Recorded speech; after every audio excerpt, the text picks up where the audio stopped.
Joining me today on the Neil Wilkins podcast is Paul Wiseall. Now, Paul is a publisher, a marketer, a TEDx storyteller extraordinaire, and we're going to be talking about the topic of, indeed, storytelling. So welcome to the podcast, Paul. Hi, thank you so much for having me. This is really cool. It is really cool. It's very cool for me because I listened to one of your talks at a recent event and was kind of blown away by the art of storytelling. And I thought I knew a thing or two about standing on stage and actually capturing and keeping people's attention. But my goodness, are you the master of this? Where did this all begin? Just this whole idea that you could tell stories? I honestly can't say. I'm a firm believer that everybody can tell stories because it all just depends on what you're passionate about. Every time somebody says, "Oh, I couldn't stand up and talk about that," and I always think, well, do you know what you're talking about, and are you confident in what you're talking about? Because if you can do those, you could do that. I was, in fact, I was talking to some schools recently. We were introducing a really cool oracy project across a bunch of different schools, working with year 9s to sixth formers, helping sort of get them to stand up and talk about their truth and tell their stories. And the point I made to them was, you might be feeling a bit daunted about this, but if we sat down and I said, "Tell me about something you love," you could probably talk for an hour straight at me. It doesn't matter whether it's knitting or Minecraft or some kind of comic books. You can tell me why they're great. And I say, "Oh, what about that bit?" And I don't need to know anything. And you can go into it and you can keep talking. If you can do that one-on-one, you can stand on stage and do it. So I think it's just about finding what you're passionate with. So for me, that is, talking about interesting, fun things and meeting cool, interesting people. So if that means that I get to stand on stage and do that, then that's what I find myself doing. Yeah, there's something really kind of simple about this, isn't there? I think, did you find people overcomplicate this because the fear of literally exposing kind of, your heartfelt passion, or the fact that, oh, I'm going to get caught out because I maybe don't have the specialist skills that somebody's going to be critiquing me by, or, oh, I don't want to see all these eyes in the audience on me. Do you think we talk ourselves out of it? Because it sounds so pure and innocent, really, the way you describe it. We definitely do. We definitely do. It sounds overwhelming for so many people to think exactly as you say. I have all these eyes on me and I won't be able to focus, or actually no, it's just a one-on-one chat, and I find that really intimidating because it's on camera. And I think we do build it up in our heads. So for example, with TEDx Bristol, so I run TEDx Bristol, and we had a cohort last year, and we started in March, and we didn't actually put the event on until November. But during that time, we did a big sweep of the city. We had applications from every corner of Bristol, and I think we had just over 400. We met 40 people, and very few of them had ever really stood up on stage beforehand. And there was nerves, and they were daunted. And some of those nerves, because it's a TEDx talk you're working towards, never quite go. But there really is something in it about just knowing what you're doing and feeling comfortable, standing up there. So we did some amazing process and practice with them. So there's a chap in Bristol called Barney Grenfell, who is an excellent speaker coach. So we got him sitting down with a family member who you know so well, and you just relax into it. When you're with your best friend and you just go, "Oh, I've had a day." And they go, "Tell me about it." And you just spill it out, and you know what you're going into, and it just makes you feel comfortable. I think it's just about finding that little sweet spot. And I think we all have it. It's interesting, isn't it, when we talk about the sort of the sweet spot? I mean, it needs to come from the heart, doesn't it? Because I think a lot of people listening to this will be thinking, okay, it's all very well sort of talking about something I love, but I have to talk in front of maybe the business, or I have to talk in front of my management team, and I have to convey things that maybe I don't love, but I have to do as part of my job. How do I kind of translate that kind of maybe factual information into a story? How do I turn maybe something that is a bit more practical and maybe not quite so heartfelt into something that I'm going to be able to keep people's attention with? Because if I can't do it with a lot of passion or a lot of almost enthusiasm, am I going to lose them as an audience? I guess it's about knowing your audience, isn't it? It's about knowing what the purpose is that you're trying to get out to. It's once upon a time, there was a dragon and then the knight slayed it and this is the outcome. And I think that story mechanism actually applies to absolutely everything. If you think of all the best stories, you think of any essay you might have done at school, or even just standing up presenting numbers, what you're saying is, here's the once upon a time, and here's the challenge that we've been looking at or leaning into, and here are some of the things and the obstacles we've got across in the way, and here's how we've solved it, the end. Or maybe you didn't solve it at this time and Bowser got away with Peach to the next castle, Mario's got to chase them, you know, but you've got that story to tell. So I think there's always an interesting way of doing it. So a chap I admire greatly, a guy called Tom, always taught me that it's about making it simple and really breaking it down into those bits that work. So if it is a workroom, a boardroom, and they just want dry numbers, you can tell them, but they want to know just the process and what's the result. But if you are standing up and talking to people about, you know, a brand new process that's coming in, you could keep it dry, but it's all about finding the thing that is important to you. So for an example, actually, I like to approach these things by making them far more interesting, especially when they're boring. I think you can find an interesting way to capture people's attention. So I used to work at this big company that did credit reports. Now, I'm not joking when I say credit reports are by far the most boring thing you could ever think about. It is the last 60 years of your financial history. And all these people in this company, they were great, but it was very data driven. And it was quite a dry day. You know, we had hours of these things. So I stood up and I said, folks, I'm here to tell you why a credit report is like a hot dog. And everybody sat up, because you subvert expectations. And I think there is something in that. So again, a chap I know really well, he was once at something a little bit similar, quite a dry day of presentations and things. And he came out in a dress. And it was completely unexpected. It had a very good point to it. And there was a reason why he did that. But everybody sat up and they captured that and they wanted to hear what he was about to tell them, because they didn't know what was going to come next. And I think that's the secret to a really good story. If you don't know what's coming next, you want to keep turning that page until you hit the conclusion. And I think that's probably, that's the way I come at these things anyway. So in this TEDx process then, which is really interesting, because I thought I knew a little bit about sort of how TEDx works, but I didn't realize that a lot of the people who will be kind of coached and mentored here are not, what I call them, professional, but with a lowercase p, professional speakers. So it is something that you can craft and learn as a series of techniques to build that confidence over time. Then it isn't something that's necessarily has to be innate kind of in you as I am a speaker. You can actually build this up over time. Absolutely.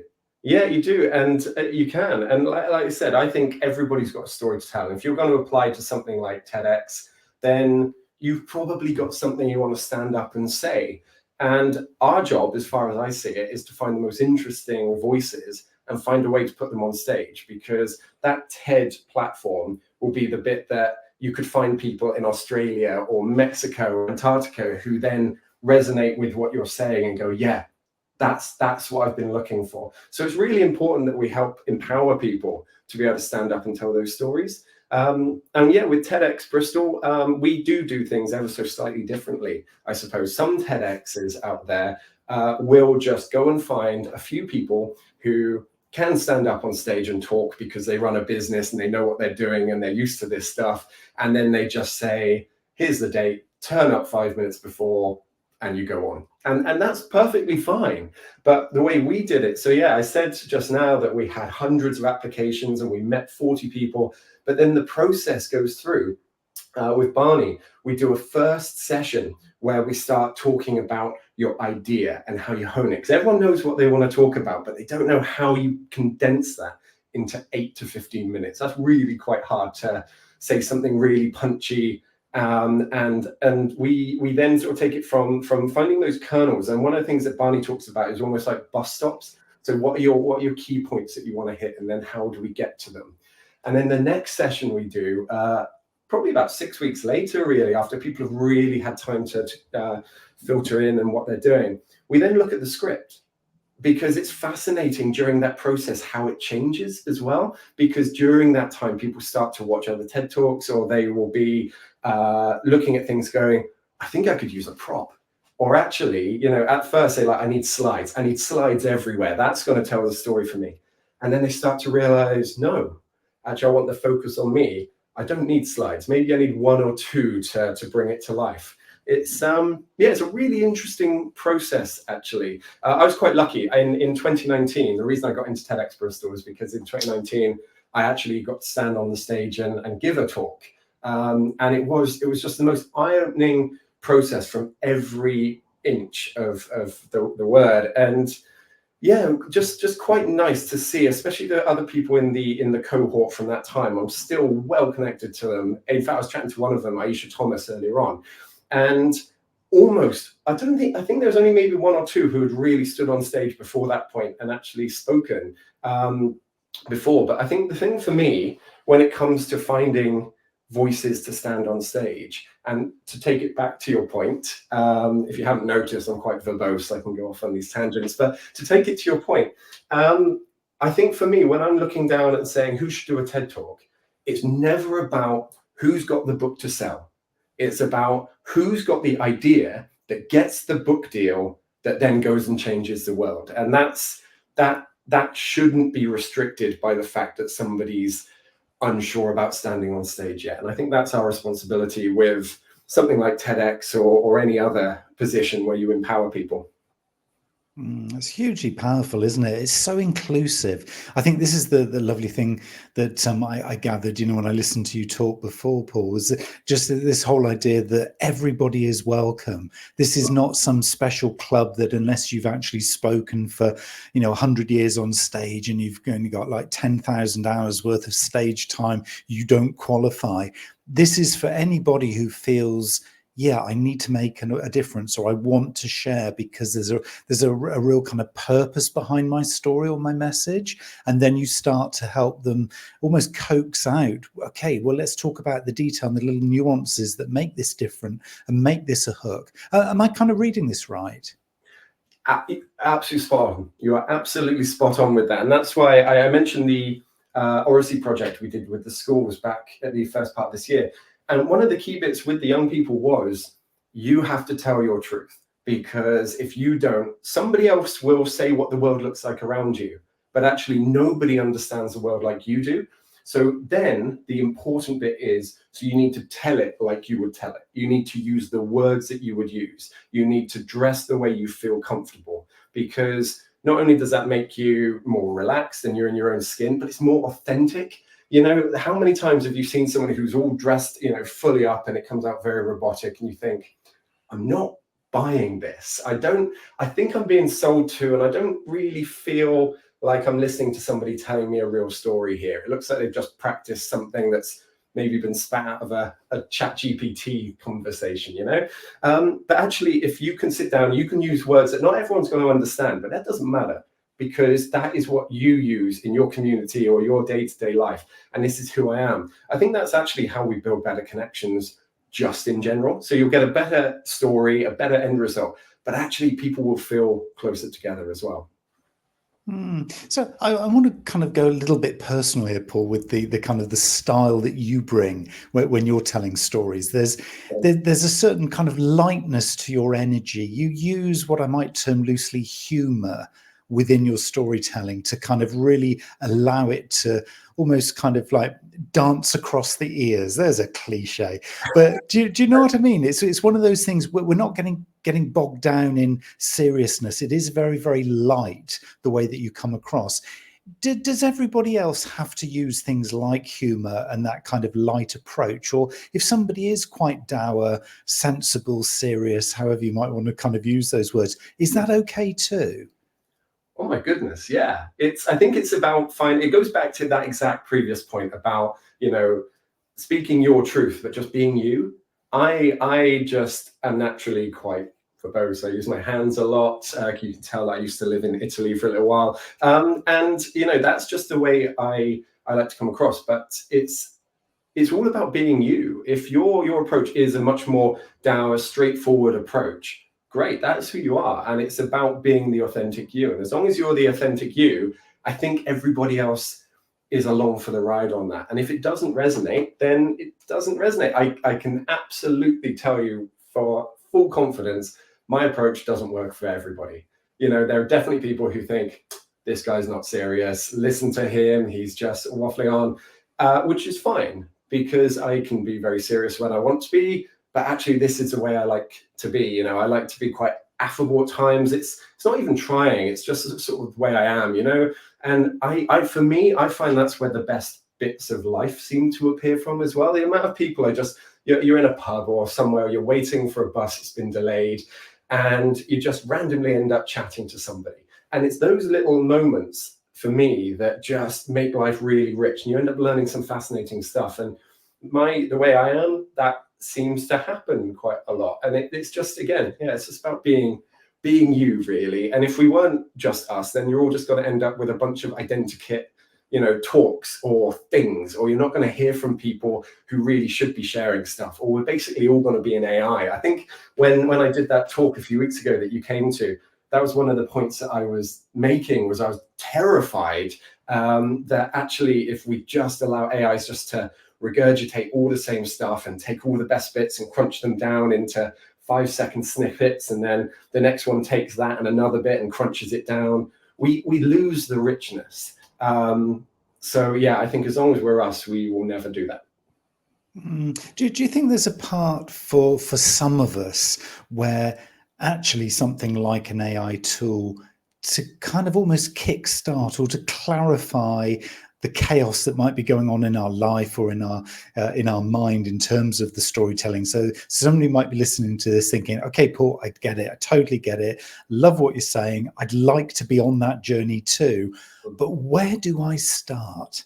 Do you feel that something like an AI, ChatGPT, for example, could actually, if you got into conversation with it, could actually sort the wood from the trees and actually help you to narrow down all the options? Because for a lot of us, you know, we've got a lot of stories we could tell, but they might only be of interest to us. Is there an AI kind of filter here that would help to really spot those little nuances that would be probably more applicable to everybody? For sure. And I think that's the joy of AI. I'm really optimistic about AI. And I think the opportunity it brings is just fascinating. I think to help us tell better stories, of course, it's right there. I mean, it's like having a whiteboard that talks back to you. You know, you can get ideas out there and you can start to craft them and figure out, oh yeah, that's the cool snippet. Or as you were saying just now, like, where do you start? It can feel overwhelming. You know, if you've got, you know, a massive article, you can use it to almost search it and condense down and find those snippets. You go, aha, that's what I need to latch onto. But it's, for me, AI right now is at least not sentient, so it can make its best stab at what it thinks a really good salient point would be, or what a great, you know, it can tell you a good pun, but actually it's never going to know the people you're talking to. And you can give it a rough steer on the audience, but it will never get around the fact of, when you're stood talking in front of people, you can see their reaction and you can hear the bits that work really well. And like that's why comedians, right? Comedians they're storytellers. Even if they're telling one-liner jokes or they're telling anecdotes about their lives, they're storytellers. And if they're going to Edinburgh in the summer, they will do loads and loads and loads of little fringe events and you know, backs of pubs, trying out material to see what resonates and see what works. And I think that's where, you know, we need that bit, but the AI can help us crunch that. So, for example, if you need a really good pun and you are thinking, right, it needs to include David Bowie, a 60th birthday present, and I don't know, something else, you go, right, what's a pun around this? It'll give you 20. You don't have to overthink it. But when it comes to the real story type things, I think, you know, we need to find that blend of the two is probably where it's most exciting. And I think that's where we're going to see the biggest shift sort of going forwards as well. It's how it exacerbates, you know, the opportunities that we have in front of us. I was saying recently about marketing. So my whole background was in marketing, and actually the bit which makes me a little bit worried at times is that blank page. So I don't know if you've ever done much writing in your time, but you know that that blank page in front of you is the absolute scariest thing, because you think, where do I start? But as you get into it and then you start writing that article or that blog post or that book review, you just relax and you get into it, and then it spits itself out. But the temptation with an AI is you can use it to start you off, which is it gets you over that hurdle. So now it's into you. But you can also then get it just to write the rest. And then you can go and have a cup of tea and play the Xbox or something. And I think that for me is probably where there's that balance at the moment. It's using it to augment what we're doing without just completely removing it, because writing is where I started with marketing. And then by the end of this journey I was on with the data company, I was running the TV advertising, which was completely different, but I had to go on that journey to reach that point.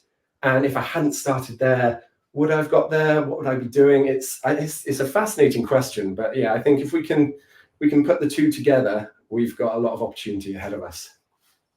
So kind of starting with the human, I think that there's a real pattern that's developing here in this conversation, Paul, which is it's human first in whatever thing. So it's kind of human first in terms of your own human story. It's human first in terms of considering the audience, but it's human first in terms of constructing the story then. Even if AI's got a part to play, begin with the human, because it has to be about you. And of course, the AI doesn't actually know the backstory. It doesn't know your memories. It doesn't know how you're feeling today, for example. So as long as you start there, human first, then you stand a chance of actually telling a story that's going to really engage. This kind of feels like a really simple yet powerful pattern, doesn't it, that you're kind of conveying here?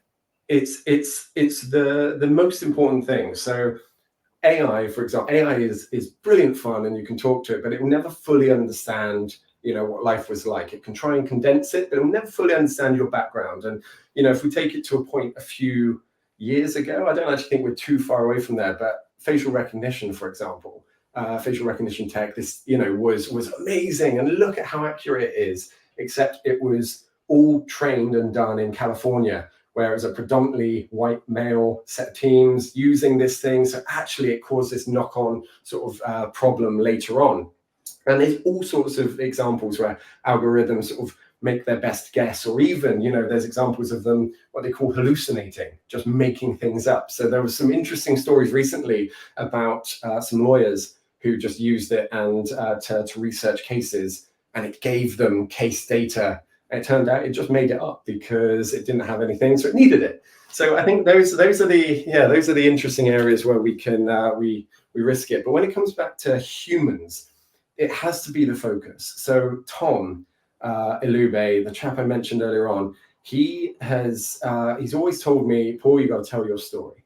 And I try to tell that to everybody, because I think that's where, you make that connection, you make the understanding, and also you help people understand what it's like. So Bristol, for example, is such a brilliant but diverse city. So if you've got people in Clifton, talking to somebody from Easton or Bedminster or Shirehampton, where I am, everyone's got a different take on what that city is.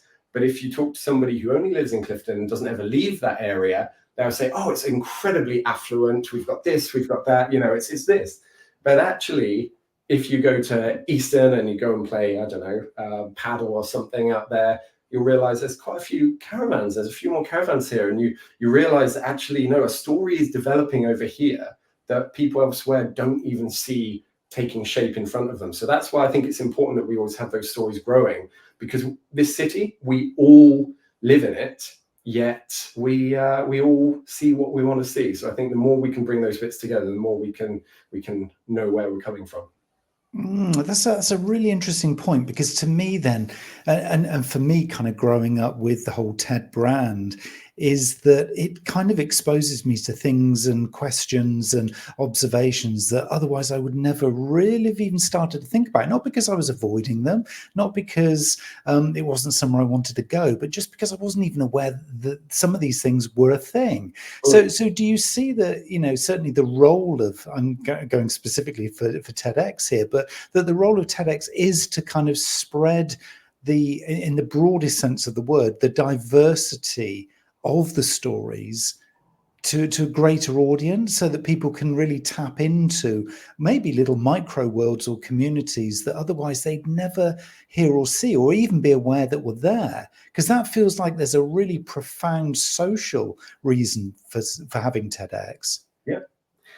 Yeah, I think it's exactly that, and I could give you so many examples of ones even just from Bristol. So, for example, my absolute favorite TEDx talk is actually from Bristol. There's some amazing ones, but it's from Bristol. It's someone called Dr. Mina Fombo, and I think it was 2017, so a few years ago now.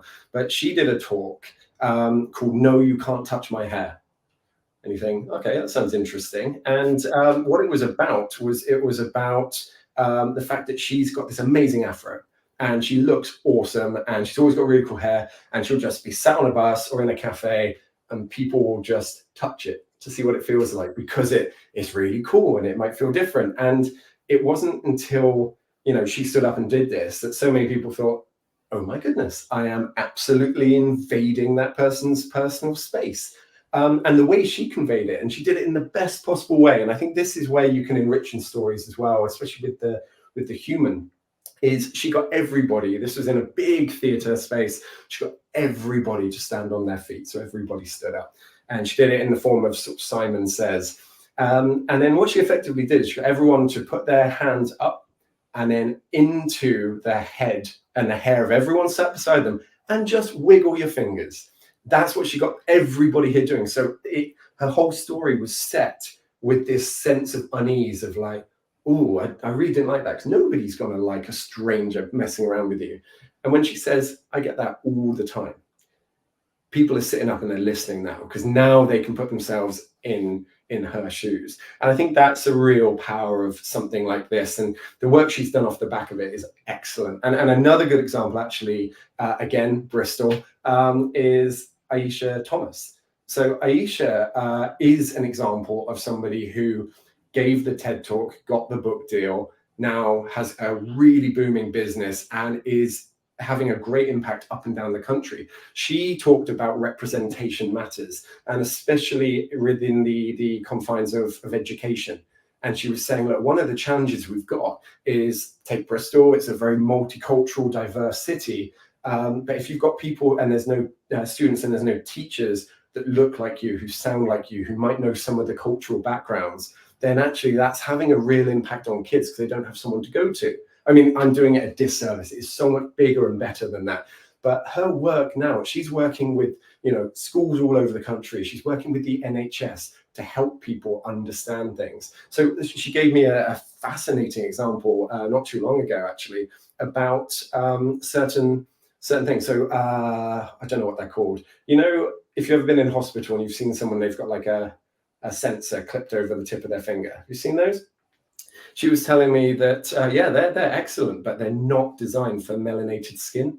So it means that if you are a person, racialized as black, and actually you've got one, there's a good chance that the results and the scanners and things aren't going to be working in quite the same way. Or my friend Sona, who did a TED Talk last year, and hers is absolutely phenomenal. She was talking about, actually, with babies, if a baby is, suffering certain things after they've been born, if it's a white skin baby, then actually you're told, well, their lips go blue, or, if they're choking, all these things. But actually, it's not the same thing with a baby who isn't white. So actually, what do we spot at that time? And those are the things that I think when you hear them on a TED Talk, you go, oh, wow. And, those things don't impact me directly because I'm a white guy. But they do, because now I've got friends who are involved in that area. You pass it on, you learn things, you better understand the challenges that other voices who might not look or sound like you or come from anywhere near you are dealing with. And I think it just, something like a TED Talk just makes everything better, as long as you're finding those really important voices. Because as it said, some places will just say, you run a cool company, stand up and do it. But I'm more interested in people who are facing very specific challenges, and actually helping other people feel like they're not alone is often, a very, very powerful thing. This is powerful stuff, isn't it? It really is. I just want to pick up on one thing there, which was the power of the title, because the example you gave there, no, you can't touch my hair, was actually, again, it's intriguing, it's curious, it's obviously very engaging when the Simon Says activity takes place. It's like, no, you can't, get away. Well, if I had some, but you know, it's really interesting then to explore this whole idea of the hook, the title. A lot of people listening to this will be crafting content, so there'll be content creators, marketers, business owners, etc. So for their benefit, and of course, because of the really short attention spans that it seems the world has right now, what is the power of the title? Is the power of the title of the story almost as important as the story itself? Ooh, that's a really good question, because there is, you want to say no, right? You want to say, no, that shouldn't matter, because actually, once you start talking, that's the bit that should grip people. But you need that bit that makes people click, right? And you can see we've taken that to the nth degree all over the place with clickbait, making us go into things. And I think actually that's almost, that alone has made people a little bit more reticent to just click on things that, you know, might not go. And again, I think that's why it needs to just feel honest and serious. There is something quirky and fun with, you know, no, you can't touch my hair. You're like, ooh, what's the story behind that? Or I mentioned the, you know, why is a credit report like a hot dog? You go, that sounds weird. I think it's worthy of at least 20 seconds of my time to click into it. So there's definitely something about that. But I think at the same point, we can go far too far, and it can just be very weird and quirky. And then it's almost not related to what we're talking about. And I think if you start doing that, then people are switching off because they're not clicking into something that they're expecting. So it's a challenge, especially in a world where everything's competing for your attention. So I think, you know, there's that, but it's figuring out is there a visual side as well? So if it's just a blog, that's one thing. But, you know, if we're leading with a headline picture, is that something that's grabbing you as well? So when I gave my talk a few weeks ago, it was called Grandparents versus the Machines. And it was talking about how, you know, exactly as we were touching on just now, AI is great, but it will never be as brilliant as your grandma or grandpa telling you a story sat on the end of your bed when you're a kid. You know, nothing brings up that nostalgia or that feeling of, and then what happened, which I think is one of the most powerful questions we've got in all of humanity. And then what happened? But with that, I actually used an AI because I thought it was you know, funny, to create some imagery of grandma fighting this Terminator-like machine, and it grabbed some attention, but then it allows people to then focus in on you. It's partly why, like, personally, I've got like an empty wall here. So downstairs, I've got my books and everything. But when I talk to things, I like the focus to be on what we're talking about. So I think it's just about finding those bits and what's relevant and tapping into it, because there's always that thing of, if you're talking to everybody, you're not talking to anybody. So it's about really honing in on what it is that you're trying to say, being very clear, and rewarding those people for, you know, taking that punt on giving you their first 30 seconds and hoping it will turn into 5 minutes. I think that's what we've got to do as marketers. That's sage advice, I have to say, Paul. I totally and utterly agree with you on that one. If somebody's now, having listened to this, feeling inspired, feeling motivated, thinking, do you know, I think I need to kind of do a bit of a pitch. I need to kind of apply for something like TEDx, because, yeah, that kind of feels the time is right to at least explore it. What are the next steps? What can they do? Is this a kind of, it happens periodically? Can they apply any time? What's the actual process of making contact? So first and foremost, depends where you are. There's TEDx's all over the planet. So wherever you are, there's probably going to be one sort of not too far away. So it's starting off, giving it a Google, finding out what's going on, and then just applying. So I get people quite often just messaging me saying, when do applications open? You know, what's the date for the next event? Because we tend to do ours at it used to be once every 2 years, but I think we're looking at about once every year because there's so many amazing stories. But we look for people who are just from Bristol, and Bristol and the surrounding area. But there's others, there's, you know, Bath and Cardiff and Newcastle, London, down to like Truro. Everyone's got different ones, and it's just about getting in touch and saying, hey, I'd like to throw my hat into the ring on this one. It's the hardest part is actually probably that bit, and thinking, oh, am I good enough? Am I a pretender for this? No. If you think you've got something cool to say, it's worth giving it a shot, I think. Wonderful. And on the other end of the spectrum then, Paul, what single piece of advice for somebody who is listening to this but thinking, I don't think that'll ever be me? Wow. Go watch some TED Talks, or go check out some people talking about things that you're interested in.